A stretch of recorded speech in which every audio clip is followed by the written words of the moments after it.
Rogai por nós, Santa Mãe de Deus, para que sejamos dignos das promessas de Cristo.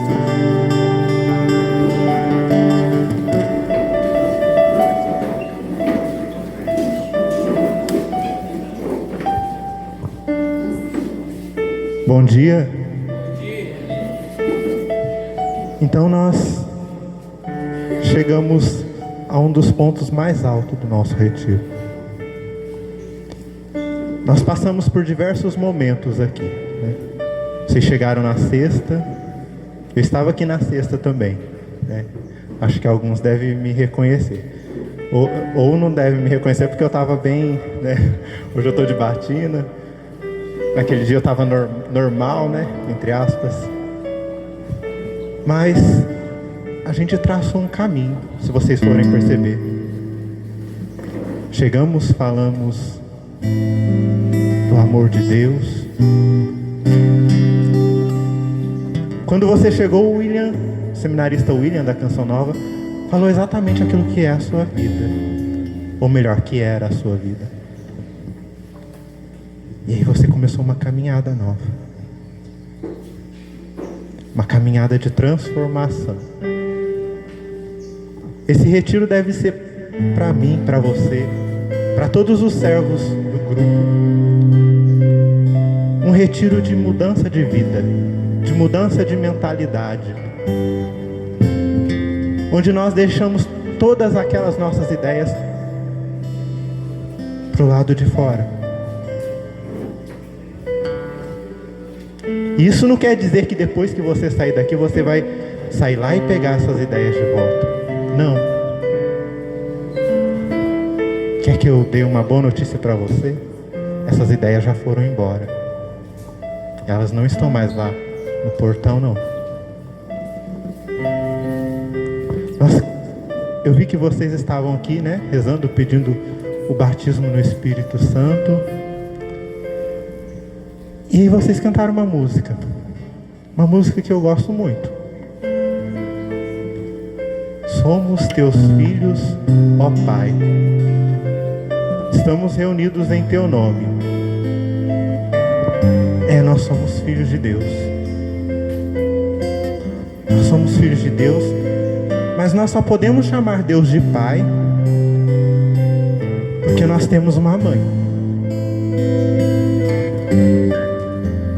Um homem não consegue se reproduzir sozinho. Nenhuma mulher consegue se reproduzir sozinha. Do mesmo modo, Deus precisou da igreja. Deus quis precisar da igreja. Deus quis nos dar uma mãe. Feche seus olhos. Feche seus olhos e vamos cantar novamente essa parte desta música.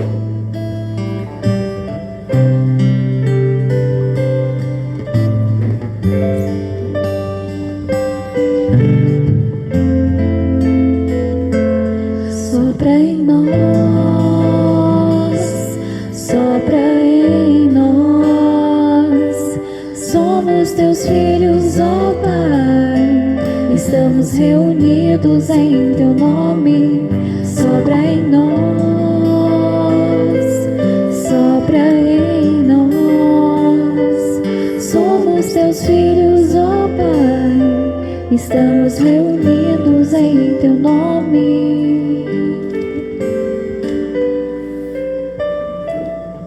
Somos teus filhos, ó Pai. Estamos reunidos em teu nome.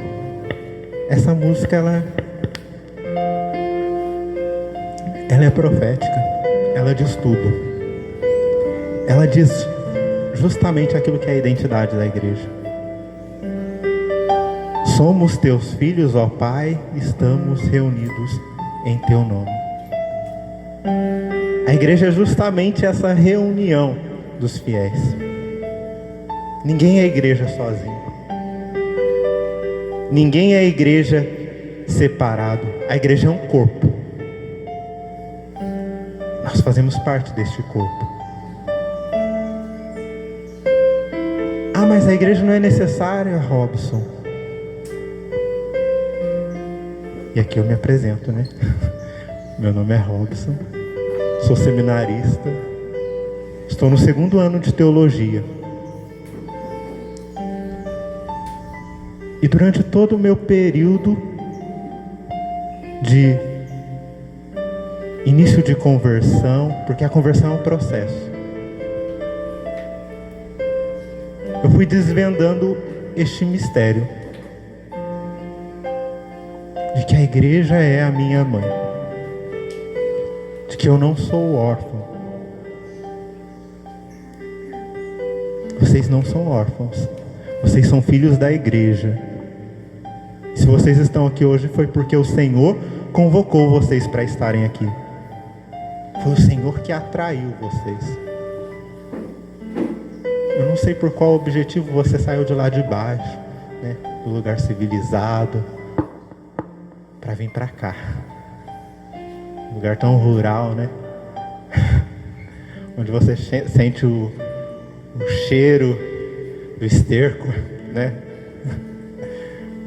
Onde às vezes, não sei, né, se agora está tendo problema com isso, mas onde o banho às vezes é precário, né?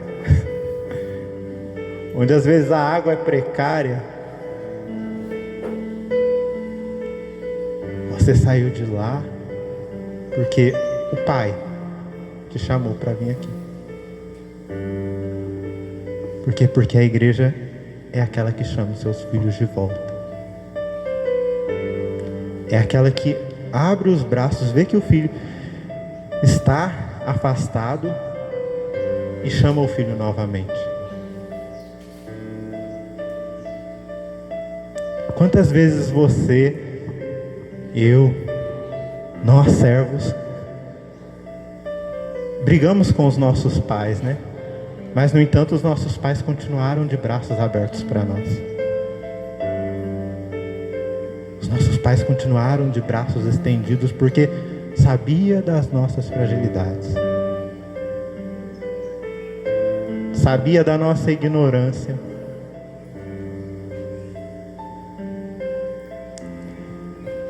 Meus amigos, Deus sabe da nossa ignorância.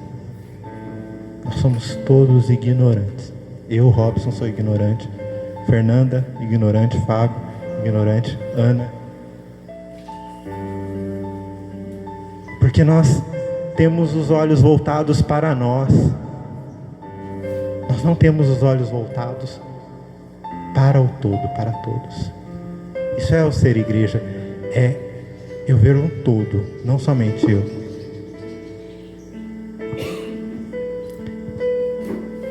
Mas vocês podem me perguntar, falar, Robson, mas por que existe a igreja? A igreja existe justamente para que o reino do mal, o reino de Satanás mesmo. Às vezes vocês estão até desacostumados a ouvir isso, né? O demônio existe. E a igreja está aí para justamente impedir que o reino do demônio seja instaurado na terra. Quem trouxe a Bíblia, abre aí comigo em Mateus 16.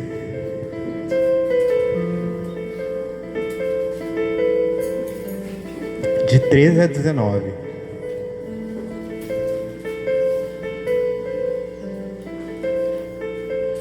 Mateus 16, de 13 a 19.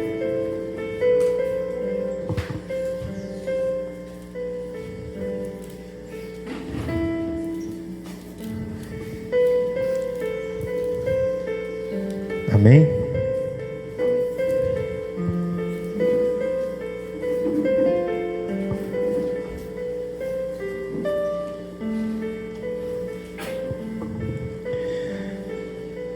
Tendo chegado à região da Cesareia de Filipe, Jesus interrogava seus discípulos, no dizer dos homens, quem é o Filho do Homem?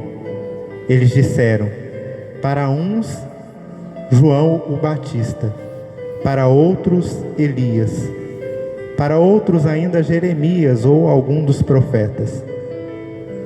Ele lhes disse, e vós, quem dizeis que eu sou? Tomando a palavra, Simão Pedro respondeu, tu és o Cristo, o Filho do Deus vivo. Retomando a palavra, Jesus então lhe declarou: feliz és tu, Simão, filho de Jonas, pois não foram a carne e o sangue que te revelaram isso, mas o meu Pai que está nos céus. Eu te digo, tu és Pedro, e sob esta pedra edificarei a minha igreja. E a potência da morte não terá força contra ela. Dar-te-ei a chave do reino dos céus. Tudo o que ligares na terra será ligado nos céus, e tudo o que desligares na terra serás desligado no céu. Palavra da salvação. Vocês perceberam a missão da igreja? A missão da igreja é para que o reino do mal não se instaure sobre a terra. Mas quem é a igreja? A igreja é aquele templo de Santa Cecília bonito que depois de tarde, mais para tarde vocês vão para lá para participar da missa. Que lá é a igreja? Não, que lá é o templo. Que lá é a paróquia de Santa Cecília, vamos falar assim, porque seria a palavra mais correta, falar paróquia, ou seja, a tenda onde habitam os fiéis, onde habita a igreja. Porque a igreja somos todos nós. Desde o Davi. Cadê o Davi? Vocês conhecem o Davi? Sara, cadê o Davi? Desde o Davi até... Deixa eu ver, quem que é a pessoa mais... até o seu Avelino. Eu já ia falar o Maurílio. Mas desde o Davi até o seu Avelino. A igreja somos nós, o corpo de Cristo. Nós formamos os membros de Cristo. Nós somos os braços, as pernas, o tronco, e Cristo é a cabeça. Quem que manda no nosso corpo? A cabeça, A gente sempre faz aquilo que a cabeça manda, Às vezes a gente nem escuta o coração, mas a cabeça tá ali na nossa cabeça, a gente vai e faz. Tá ali na nossa cabeça, a gente vai e eu vou fazer isso, eu vou fazer isso. É na nossa cabeça onde se encontra a nossa razão. É na nossa mente que se encontra a nossa razão. É ali que acontecem os raciocínios, numa velocidade muito maior que essa internet que você está tentando acessar aqui faz 3 dias. Numa velocidade muito maior do que essa. Cristo é essa cabeça. E muitas vezes nós tomamos o lugar de Cristo. Queremos ser a cabeça da igreja. Queremos ditar aquilo que nós devemos fazer. E aí acontece o quê? Acontece que nós nos separamos do corpo. Nós nos separamos, nós deixamos o corpo. E aí fala, não, agora eu sou a nova cabeça. Eu sou... E aí se acha, Eu sou o novo Cristo. Mas que, me desculpe a palavra, mas que cocôzinho que você é, Para dizer que é a nova cabeça. Você tem toda a capacidade de pensar, mas os nossos pensamentos, o nosso raciocínio, a nossa razão é falha. Porque a nossa razão não está orientada em Deus. A igreja é aquela que caminha de acordo com a cabeça. Vocês já viram alguma cabeça andando por um lado e o corpo para o outro? Não, Pode tirar aí a cabeça de alguém. Vem aqui, Ana, vamos tirar sua cabeça. Vamos ver se a cabeça da Ana vai para um lado e o corpo vai para o outro. Não. A cabeça guia o corpo. Cristo é quem guia a sua igreja. Ainda que os seus impulsos te dizem, vai por aqui, mas a cabeça que tem que te guiar é Cristo. A cabeça que conduz a igreja é Cristo. Por isso a importância da igreja. A igreja não decide qualquer coisa assim, falando, pronto, é isso, não. A igreja, ela escuta a voz do seu Senhor. A igreja, ela escuta a voz daquele que afundou na pessoa de Pedro. Jesus não teria dito a Pedro, Pedro, tu és pedra. Tem algum Pedro aqui? Além do Pedro ali? Não tem outro Pedro, né? Mas é o Pedro mesmo. Jesus disse, Pedro, tu és pedra. E sobre esta pedra eu edificarei a minha igreja. O que Jesus estava dizendo? Pedro, olha, segue o que eu vou te falar. Pedro, olha, você terá que ir à frente desse povo. Pedro, olha, você é o pastor desse povo agora. Olha, Pedro, eu vou morrer. Pedro, eu vou passar por tantas injúrias. Mas você será o guia deste povo que você está vendo aí. Jesus confiou a Pedro as chaves do reino. E o que é confiar essas chaves do reino? É confiar e falar, olha, Fernanda, eu te dou meu celular. Isso aqui é meu bem mais precioso, viu, Fernanda? Cuida do meu celular para mim.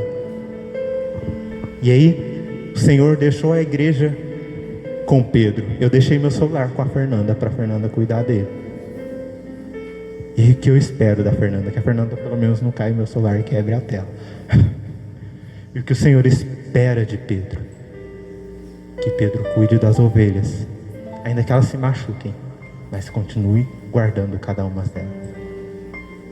O que o Senhor espera da igreja é que ela cuide de vocês. O que o Senhor espera dos servos do Maranatá é que eles cuidem de vocês. Sabe esse servo de quarto seu aí? Ele não é seu servo de quarto à toa, não. Porque a partir de agora ele é responsável pela sua alma. Levante aí os servos de quarto. Vocês estão vendo a responsabilidade que vocês têm? Antes de qualquer outros servos que possam ter aqui no grupo, da música, os que estão na secretaria, atrás dos bastidores, né? Vocês são os principais pastores dessas almas. Sabe quando esses jovens que estão aqui estiverem ruins, estiverem tristes, abatidos, eles vão procurar vocês.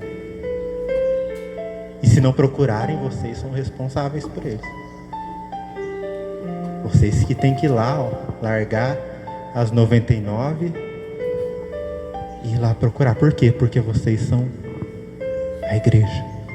Vocês são o corpo de Cristo, que recolhe os membros que estão perdidos. Viu, Patrick? Viu, Wesley? A Débora.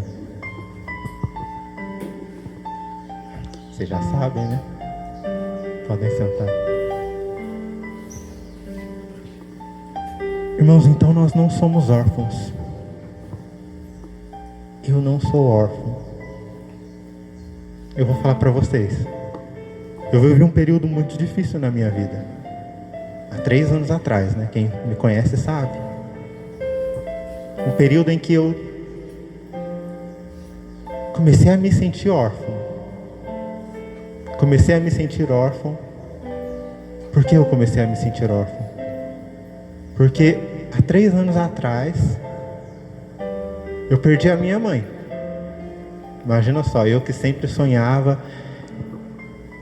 no dia da minha ordenação, chegar, entrar, estar lá minha mãe e meu pai, dar a bênção para minha mãe e para o meu pai, e também pedir a bênção deles, né?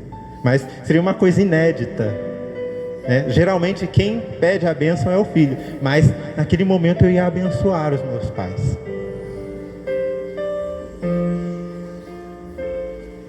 Vai acontecer ainda, tá, gente?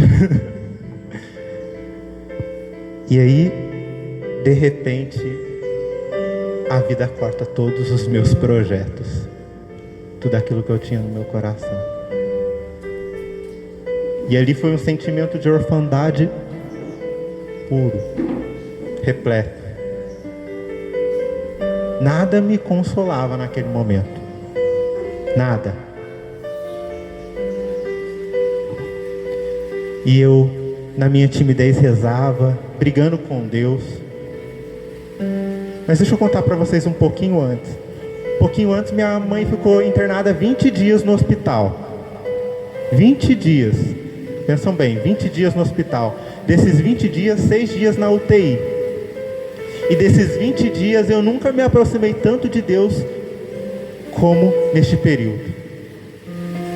Por quê? Porque durante esses 20 dias eu ia todo dia. Saía de lá de Lorena, vinha aqui em Cruzeiro para visitar a minha mãe no hospital. E nesses 20 dias, o que eu fazia antes de entrar no quarto para ver minha mãe, eu passava na Capela do Santíssimo lá no hospital.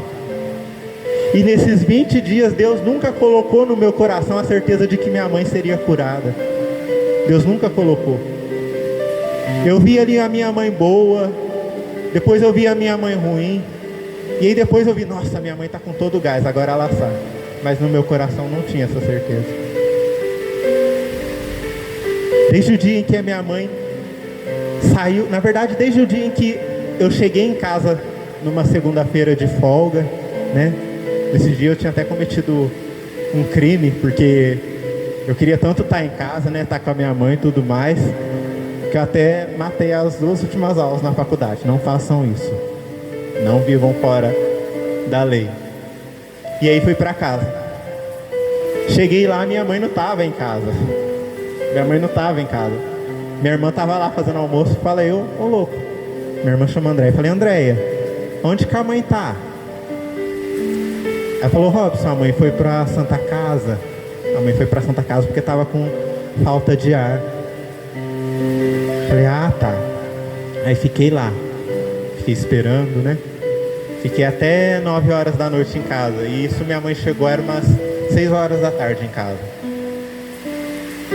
Minha mãe chegou bem animada, assim. Falei, mãe, já tá.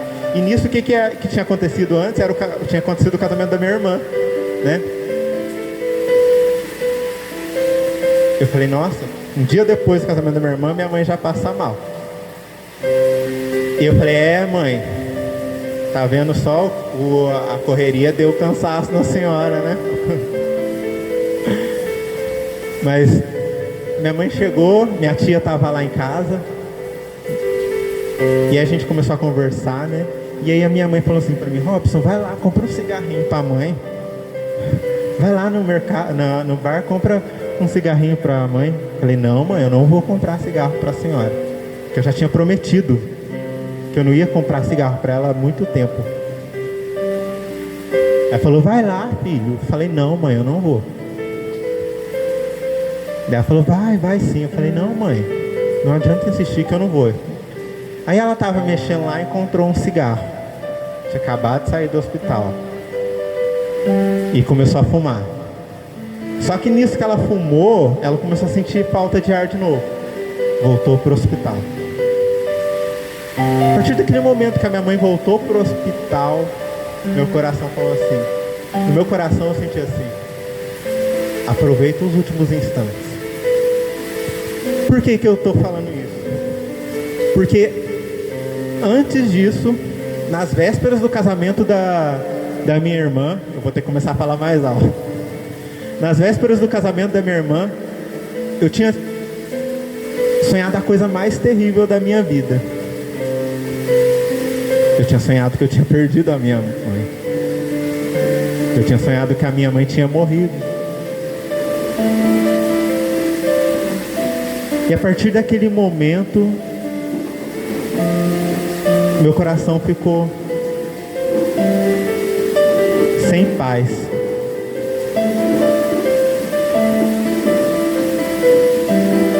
E aí, quando passou esses 20 dias e a minha mãe veio a falecer, foram os dias mais doloridos da minha vida. Eu estava em período de prova na faculdade, as provas finais. Falei, agora eu sou reprovado na faculdade. Pronto, minha mãe morre, reprovo na faculdade, sou mandado embora do seminário.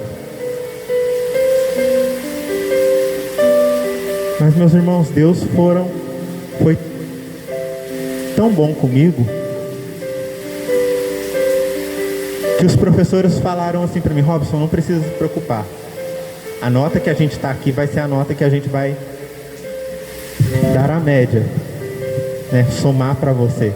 A gente não vai colocar nem mais uma outra nota. E assim, graças a Deus, né? Um fardo a menos. Mas aí voltei para o seminário no outro semestre e meu coração ficava muito angustiado. Era eu entrar no meu quarto que eu já chorava. Eu não gostava de chorar perto dos outros, mas também eu não conversava com ninguém. Não conversava com ninguém, ficava quieto. Até que um dia eu estava lá no meu quarto chorando muito. Pensa, essa chuva aí é pouco pro meu choro. Eu chorei tanto que acho que precisaria de uma chuva mais forte para demonstrar o meu choro. Aí eu estava lá chorando. Isso era numa sexta-feira, já estava na hora de ir para pastoral. E aí eu chorando, de repente bate na porta do meu quarto. Era o padre. E aí eu falei assim, quem é? Com aquela voz meio trêmula de choro, né? Eu falei, quem é? Tentando forçar para não sair tão taquara rachado assim, né? E aí o padre falou, Robson, abre aqui. Aí eu falei, só um minuto, padre. Fui no banheiro rapidinho, joguei uma água no rosto, sequei com a toalha, mas quem disse que ia conseguir disfarçar, né? Aquele olho todo vermelho de tanto chorar. E aí o padre falou assim, você tava chorando, né, nego? Falei, padre, tava não. Que não tava, Robson, tô vendo isso, tá escorrendo água dos seus olhos até agora, escorrendo lágrimas. Eu falei, padre, tava. O senhor já sabe por quê. E ali o padre foi para mim, o próprio Cristo me consolando. O próprio Cristo me consolando. E aí eu fui percebendo o sentido da igreja. Fui recuperando o sentido da igreja. A igreja que é essa mãe que recolhe os seus filhos. Seus filhos que às vezes não choram com lágrimas, mas choram com o coração. Porque às vezes você está aí, mas seu coração está tão distante de Deus. Seu coração está tão imaturo, está tão relativizado, que seu coração se acha independente de Deus. Se acha independente da igreja. E era assim que eu me sentia. Independente de Deus, independente da igreja. Eu vivia na minha isolação naquele período. E era o período que eu mais precisava viver como igreja. Meus irmãos, Deus nos mandou à igreja. A igreja não é uma obra humana, mas é uma obra divina. Tanto que Deus fundou a igreja na pessoa de Pedro, por mandato de Jesus, que Deus também nos deu os sacramentos. Mas eu não preciso de sacramento. Olha, ninguém pode ser salvo se não tiver os sacramentos. Mas Robson, fulano de tal conhece Jesus, mas não foi batizado. Mas ele vai ser salvo. Olha, você conhece Jesus e não foi batizado, ele não vai ser salvo. Primeiro que os sacramentos, eles nos introduzem na vida da igreja. Sobretudo o batismo. O batismo é a nossa porta de entrada para a igreja e consequentemente para o céu. E aí depois nós recebemos um outro sacramento. Nós crescemos, nós cometemos os nossos pecados. Sabe aquela criança que está começando a andar, cai, mas o pai vai lá e levanta? Por isso que Deus nos deu esse sacramento da confissão. Porque Deus percebeu que nós somos essas crianças que vai, caminha e cai, e precisa ser levantado. Eu, Robson, sou essa criança que vai, cai e precisa ser levantado. Por isso Deus nos deu esse sacramento, o sacramento da confissão. Vocês tiveram confissão aqui, não tiveram? Foi o olhar de Deus que se voltou para vocês e falou: não, ele precisa ser reerguido, ela precisa ser reerguida. Isso é um dos rostos da igreja. A igreja é portadora do perdão de Deus. Ah, mas eu matei, eu cometi um crime, eu pratiquei o aborto, eu pratiquei isso, eu pratiquei aquilo, Deus não vai me perdoar. Deus vai te perdoar. Robson, eu sou tão miserável. Me desculpe, mas eu também sou. Talvez eu seja mais miserável que você. Mas mesmo assim Deus está lá. Está lá na igreja, está lá no templo, na paróquia, te esperando para te perdoar. E aí depois que nós recebemos o perdão de Deus, nós nos tornamos dignos de receber Jesus Eucarístico. Qual foi a primeira coisa que vocês fizeram? É lógico, depois de tomar café, né? Porque saco vazio não para em pé, né? Vocês saíram daqui e foram para onde? Para a capela. Vocês foram lá adorar o mistério. Um mistério. Lá tem uma latinha, né? Uma latinha chamada teca, onde se encontra Jesus. Nossa, mas é o Homem-Formiga, né? Já tirou o Homem-Formiga? Que se reduz, fica pequenininho assim? Então Jesus se reduziu e foi parar lá? Não, vou falar para vocês, é mais misterioso do que isso. Porque o Homem-Formiga a gente já sabe como é que vira o Homem-Formiga, né? Mas Jesus se torna tão pequeno, se torna tão frágil por um mistério. E esse mistério aconteceu há o quê? Há 2000 anos atrás. Onde ele disse, se reunindo com seus apóstolos, com seus amigos, ele sabendo que ele ia sofrer a sua paixão, ia ser morto, deixou ali o memorial. Olha, a gente está aqui reunido, mas eu não quero deixar vocês sozinhos, não. Eu quero ter uma presença viva no meio de vocês. Por isso que Jesus reuniu o pessoal ali, o pessoal dele, né?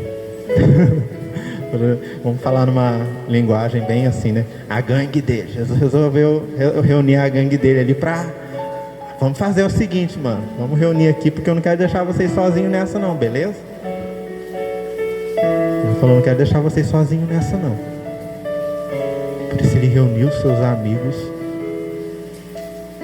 E ele começou a ter um diálogo franco com eles. Jesus abriu o jogo.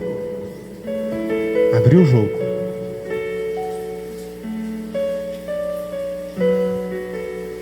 E pegou o pão. Pegou um pãozinho sem fermento. E olhou para os seus amigos. E disse, olha, tomam e comem. Isto é o meu corpo, que será entregue por vós. E a partir daquele momento, Jesus também estava naquele pão. E depois Jesus pegou o cálice com vinho e disse: tomai. Toda refeição tem que ter uma coisa para descer, né? Principalmente o pão, né? Imagina comer pão seco. Né? E aí Jesus tomou o cálice e falou: olha, isto é o meu sangue, que será derramado por vós e por todos, para a remissão dos vossos pecados. E aí foi instituído o sacramento da Eucaristia, porque no final Jesus disse: fazei isto em memória de mim. Se fosse só para aquele momento, Jesus não teria dito isso: fazer isto em memória de mim. E Jesus não teria e se fosse para outras pessoas fazerem isso também, Jesus teria aberto para uma multidão, mas foi para aquele grupo de amigos dele. Foi para aqueles que Jesus quis para perto de si. Por isso que a igreja, ela institui os sacramentos. E aí também a gente tem um outro sacramento, que é o sacramento da ordem, junto com o da Eucaristia. Então, para vocês entenderem, aquilo que vocês adoraram lá é o corpo de Cristo. É o Cristo em presença total, máxima, vivente na terra. Vocês não adoraram qualquer coisa. Vocês adoraram o Senhor, que veio por meio de quem? Por meio do sacerdote, que é um outro sacramento, o sacramento da ordem. Primeira vez Jesus veio por meio da Virgem Maria. Ele veio de uma vez definitiva, veio para ficar. E a Virgem Maria é o rosto da igreja para nós. A igreja é aquela que porta Jesus, que traz Jesus até você. Ah, Robson, mas eu quero buscar Jesus. Você tem que buscar Jesus na igreja. Você não vai conseguir buscar Jesus fora da igreja, não. Você não consegue encontrar Jesus fora dos sacramentos. Você não consegue encontrar Jesus fora do perdão.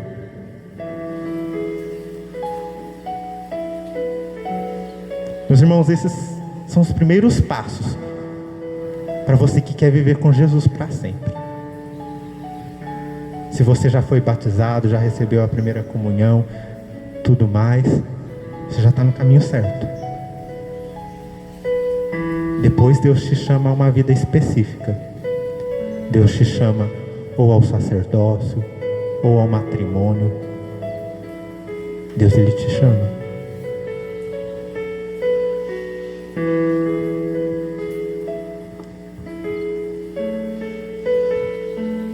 A igreja, ela é mãe porque dá esse presente para você. Ela dá Jesus para você. O Papa João Paulo II diz o seguinte, numa de suas homilias lá em 1995. Talvez muitos de vocês aqui não tenham nem nascido ainda, né? O Papa João Paulo diz o seguinte: o futuro, dizendo ao jovem, o futuro depende da vossa maturidade. A igreja olha para o futuro com confiança, quando ouve de vossos lábios a mesma resposta que Jesus deu a Maria e José, quando encontraram no templo.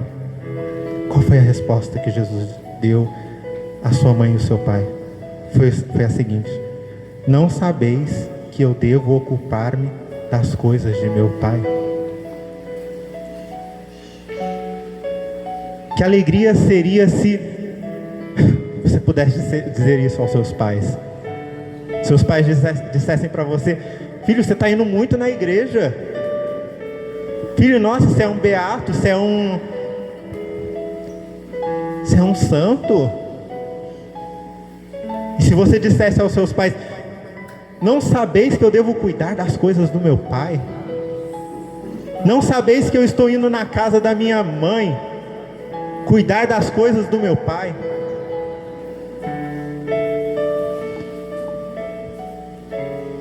Vocês não são órfãos.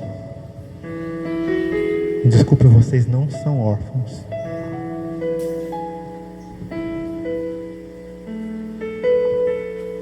Vocês, obrigado, são filhos de uma mãe que é a igreja.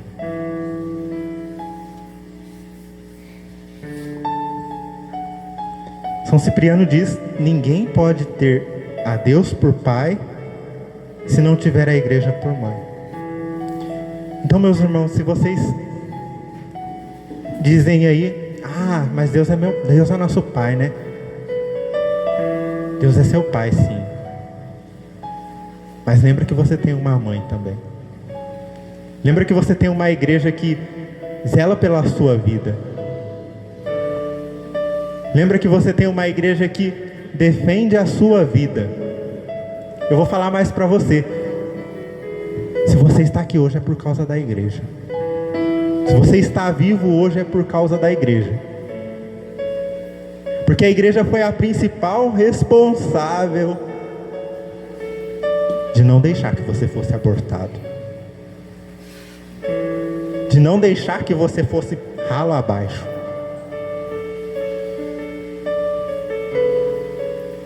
A sua mãe cuida de você. A sua mãe quer você se doando por ela. A sua mãe quer que você seja sincero com ela. Quantas vezes a sua mãe já chegou e falou assim para você: não minta para mim? Eu digo isso porque muitas vezes a minha mãe chegou para mim e falou: Robson, não mente para mim.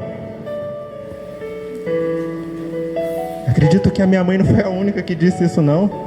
A mãe de vocês também disse isso para vocês.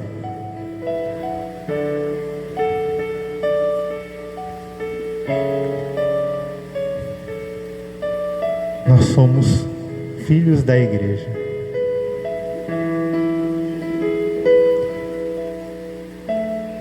Eu queria chamar agora também, né? Eles vão falar: nossa, mas o Robson, né, sempre chama a gente aqui. Mas é porque vocês são também agora para esses jovens o rosto da igreja. Pode vir para cá os servos de quarto, os pais do Maranatá,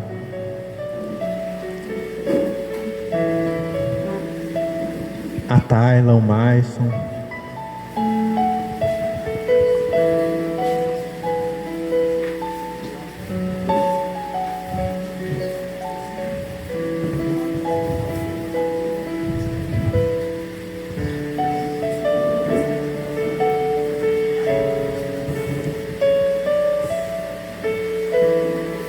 Lembra que eu falei no começo?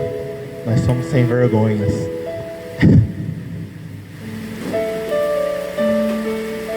Vocês servos, criem vergonha na cara, tá? Cria vergonha na cara. Cria vergonha na cara para ser testemunho para esses jovens. Esses jovens estão olhando para vocês. Eles estão olhando para mim também. Nós temos que criar vergonha na cara de sermos testemunhos verdadeiros e autênticos de Jesus. Nós temos que criar vergonha na cara, sabe por quê? Porque a gente não tem mais dobrado o joelho diante do Senhor. Pensa aí vocês. Pensa aí quantas vezes antes de começar o Maranatá você foi lá diante do Senhor. Quantas vezes você se decidiu a sair um pouquinho mais cedo do serviço, ou não sei, a ir lá diante do Senhor e adorar o Senhor? Quantas vezes você deixou de lado?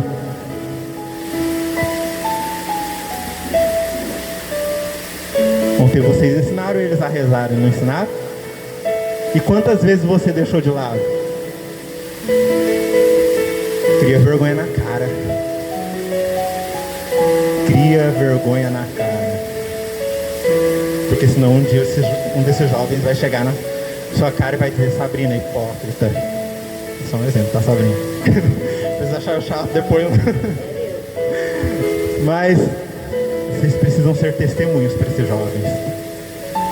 Ai, Robson, já passou da época disso. Passou da época não, meus irmãos. Não passou da época da gente mostrar que nós somos santos.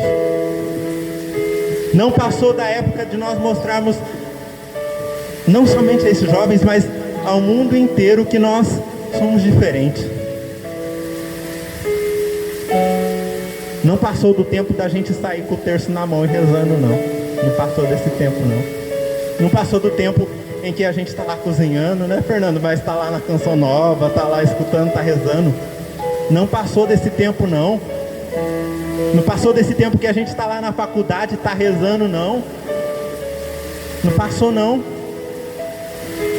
Esse tempo não passa.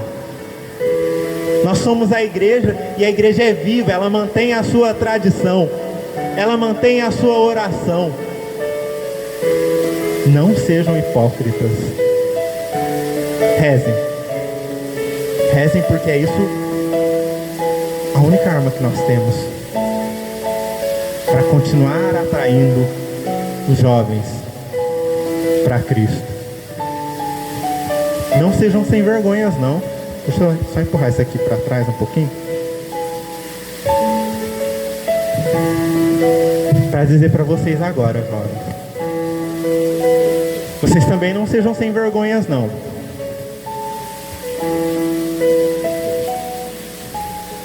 Ah, mas eu vou rezar o terço agora, chegar na escola, rezar o terço perto dos outros? Desculpa, mas o que eu vou falar é uma coisa certa.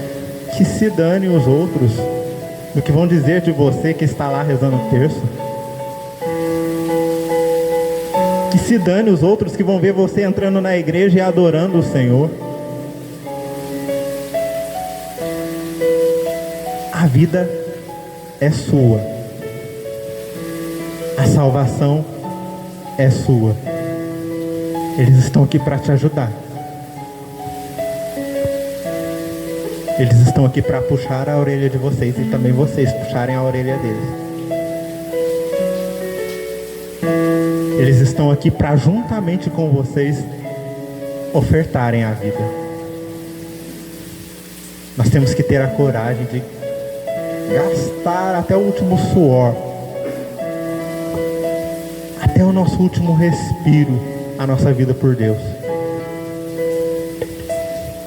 Jesus, ele gastou até o último respiro para dar a vida por cada um de vocês. A palavra de Deus vai nos dizer que Jesus expirou e entregou o Espírito. Ou seja, Jesus esgotou até o último suor, a última gota de suor, e se entregou por cada um de nós. E hoje nós estamos aqui para afirmar esse compromisso com Ele, de doar até a última gota do nosso sangue por Ele. Como que a gente vai fazer isso? Lutando contra o pecado, lutando contra tudo aquilo que nos leva. A correnteza, ela leva tudo. O mundo é como a correnteza, leva tudo. Mas nós não somos essa correnteza.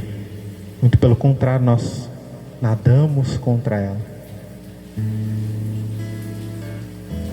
Nós somos o contrário, nós vamos subindo, deixando essa correnteza.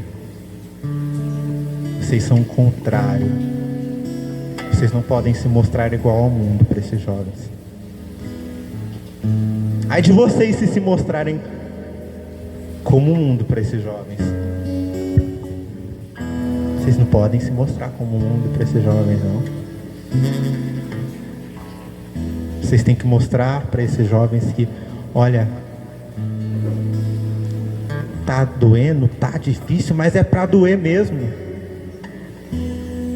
É para estar difícil mesmo.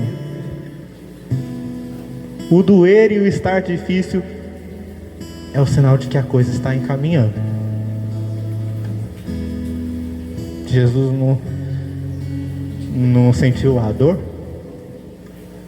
Não doeu em Jesus? A ponto de Jesus dizer: Pai, afasta de mim esse cálice.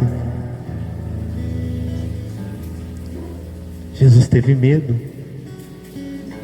Nós também temos medos. Nós temos os nossos medos, mas nós temos a igreja que nos dá força. Por isso nós precisamos, irmãos. Nós precisamos ter a coragem de gastar até o último suor da nossa vida. A ponto de o dia em que nós chegarmos lá e nós podemos falar: Pai, em tuas mãos eu entrego meu espírito. E chamar Deus de Pai com dignidade. Porque nós traçamos o nosso caminho com a nossa mãe, que é a igreja. Vai ter gente que vai chegar para você e vai falar: Ah, Robson, a igreja é gaga, já passou, já é ultrapassada. É tão ultrapassada que até hoje ela consegue caminhar, mesmo tendo pastores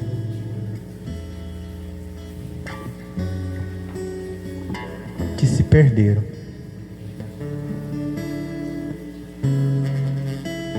Sabe quem é o verdadeiro pastor da igreja? É o Cristo. E é por ele que você deve dar o seu sangue.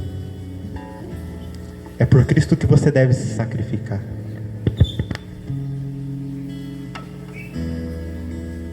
Olha, não vai valer de nada você rezar o terço, você caminhar na igreja, mas você não está disposto a dar a sua vida por ela. No começo do cristianismo, muitas pessoas deram o sangue pela igreja. Muitos cristãos esqueceram da sua própria vida para viver a vida em Cristo. Porque eles sabiam que o reino não era deste mundo. Que a pátria deles não era deste mundo. Mas que a pátria deles era do céu. Era a pátria celestial.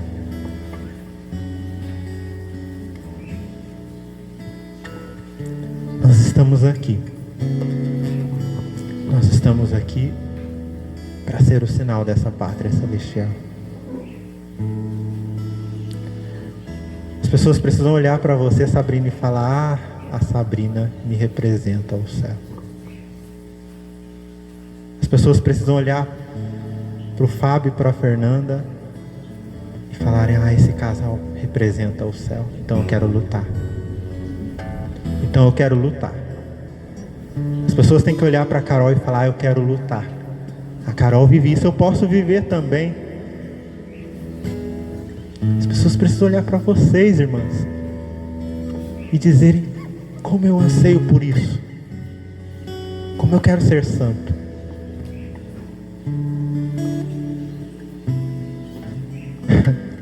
Eu tenho uma admiração muito grande pelo William, que pregou aqui para vocês na sexta-feira. Eu olho para ele e falo: Ah, Jesus, eu preciso ser santo. Eu converso com o William e o gosto pela santidade me cresce no coração. E vocês têm que ser assim. As pessoas têm que conversar com vocês e dizer: Nossa, como a santidade, o gosto pela santidade cresce no meu coração. Isso é ser igreja. Isso é ser igreja. As pessoas olharem para você e perceber algo diferente. Digo mais, perceber uma paz interior. Por quê? Porque você se doa. Porque você se oferta a Deus. Porque você se deixa cuidar por essa mãe que é a igreja.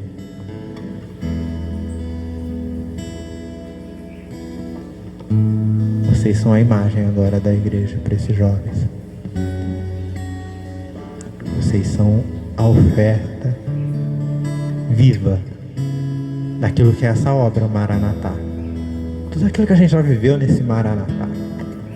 Oh, né, Fernando, né, Fábio, né, Sabrina? Só Deus sabe tudo aquilo que a gente viveu, mas a gente permanece firme. É verdade, Sabrina?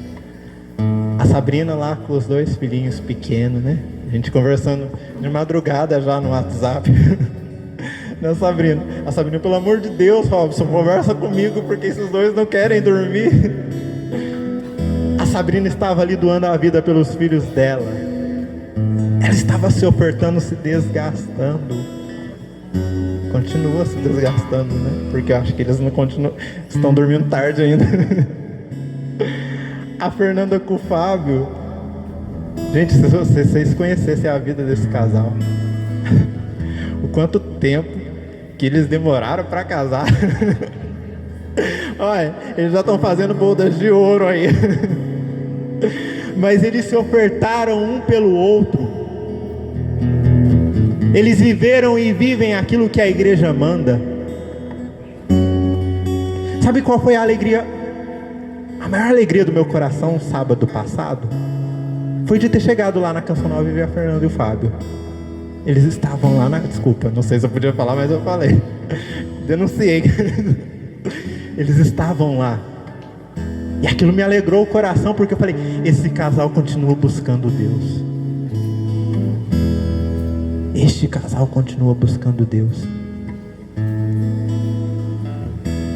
Sabe qual é a maior alegria do meu coração quando eu chego num carro de um servo do Maranatá e sento e aquele servo já vai logo ligando o rádio ali? É de poder escutar músicas de Deus. Saber que renunciou aos carnavais da vida, né, Tayla? Vem aqui, Tayla. Vem, Tayla.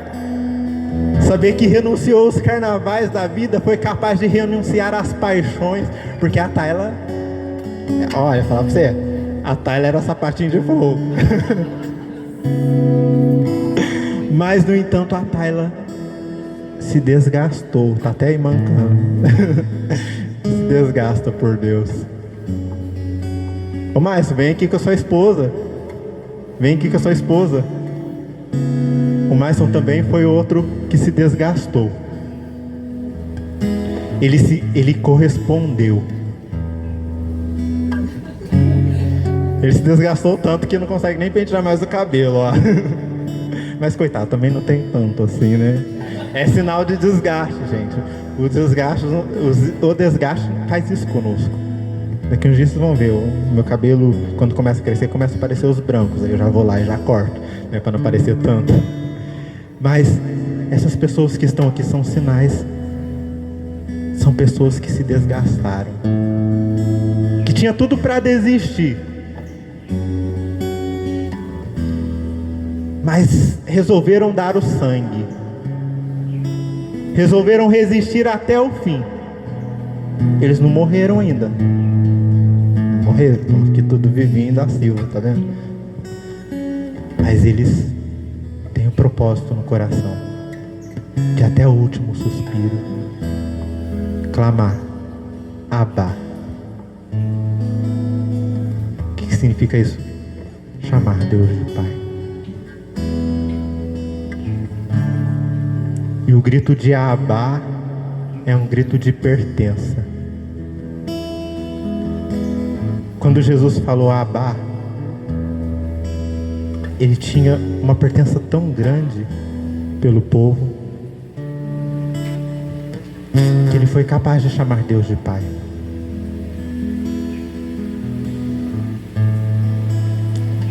Convido você a se colocar de pé.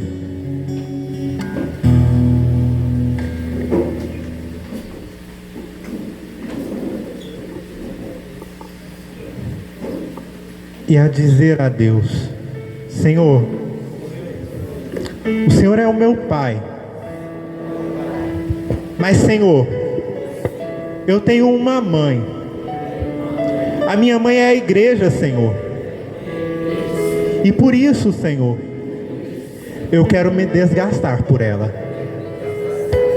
Eu quero, Senhor, se for preciso, Senhor, derramar o meu sangue pela minha mãe, por sua igreja. Vamos escutar essa música. E escutando essa música, vá se entregando a Deus. Vá se ofertando a Deus, vá se ofertando à igreja. Porque a igreja quer você. A igreja quer você.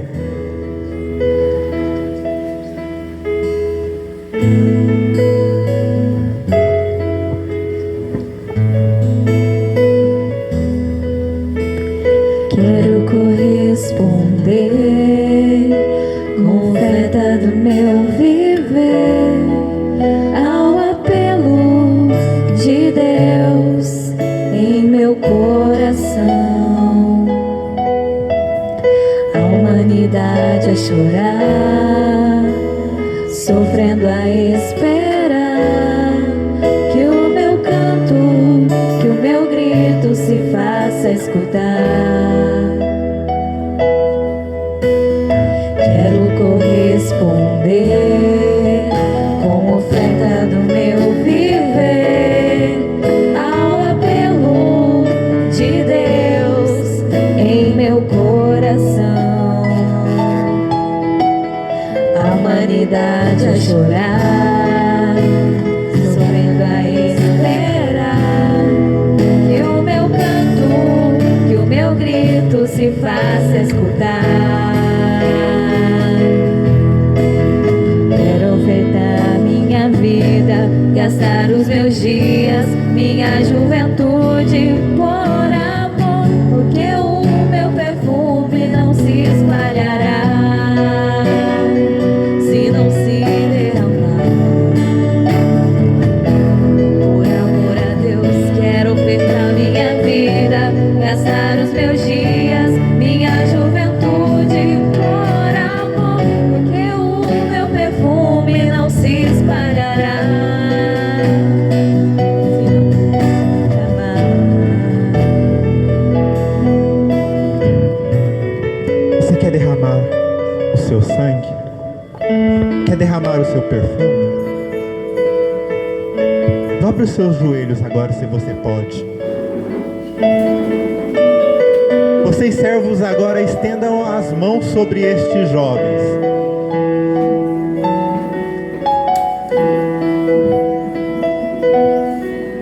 E rezem por esses jovens. Rezem por essa juventude. Para que assim como vocês, eles tenham forças para ser fiel à igreja. Tenham forças para entregar a vida, entregar a juventude. Sim, Senhor, nós queremos te pedir, Senhor, que estes jovens, Senhor, tenham força, Senhor. Derrama, Senhor, sobre eles, Senhor, a virtude da fortaleza, Senhor, para que, Senhor, eles possam ser, Senhor, verdadeiros mártires, Senhor, verdadeiros mártires, Senhor, capazes de doar, Senhor, até a última gota de sangue pela tua igreja, Senhor, pela tua igreja, Senhor. Sim, Senhor, que eles possam reconhecer, Senhor, a tua igreja como mãe, Senhor, como mãe que acolhe eles nas piores das dificuldades, Senhor, nos piores dos problemas, Senhor. Sim, Senhor, nós queremos ofertar a vida desses jovens, Senhor, a ti, Senhor. Nós queremos, Senhor, que estes jovens sejam, Senhor, uma oferta perfeita, Senhor, uma oferta agradável, Senhor, aos vossos olhos, Senhor. Sim, Senhor, eles estão aqui porque eles te amam, Senhor. Eles querem uma coisa nova, Senhor, para a vida deles, Senhor. E esta novidade é a vossa igreja, Senhor. É a vossa igreja, Senhor. É a vossa igreja, Senhor. É a vossa igreja que é a mãe deles, Senhor. É a vossa igreja que acolhe, Senhor, cada um deles, Senhor. E toma cada um deles, Senhor, pelos braços, Senhor. Porque eles não são órfãos, Senhor, mas têm uma mãe, Senhor.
Sabe essas pessoas que estão aí?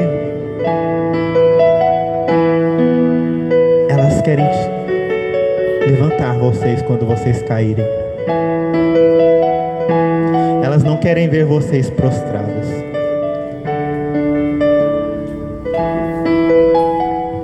Por isso eu convido vocês, servos, a irem levantando esses jovens, a ir abraçando esses jovens, porque vocês são o rosto da igreja para eles.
Persistirem no caminho da igreja.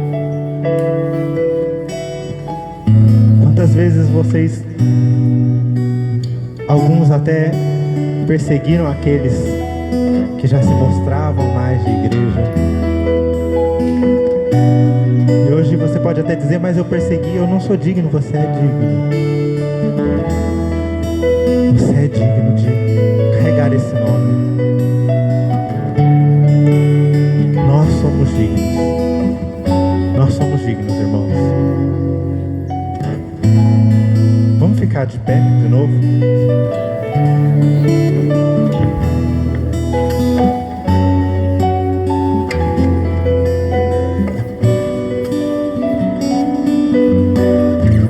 Porque o meu perfume não se espalhará se não se derramar.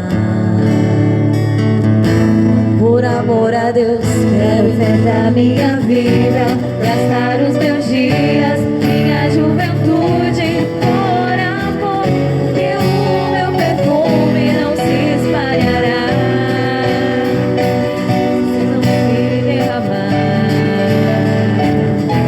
Por amor a Deus, quero enfrentar minha vida, gastar os meus dias, minha juventude, por amor, porque o meu perfume não se espalhará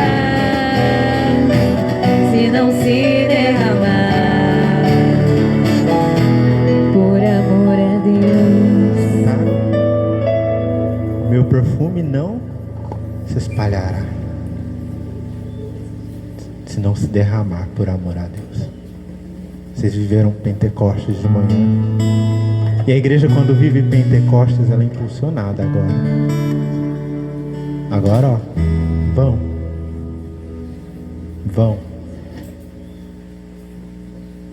vão ser sinal agora, vão se derramar agora. Não adianta vir aqui no Maranatá e não querer se derramar, não. Vocês estão aqui agora para se derramar. Se você está decidido a se derramar, eu convido você a dar uma salva de palmas para o Senhor. A dar uma salva de palmas para o Senhor e erguer um grito de vitória, porque é o Senhor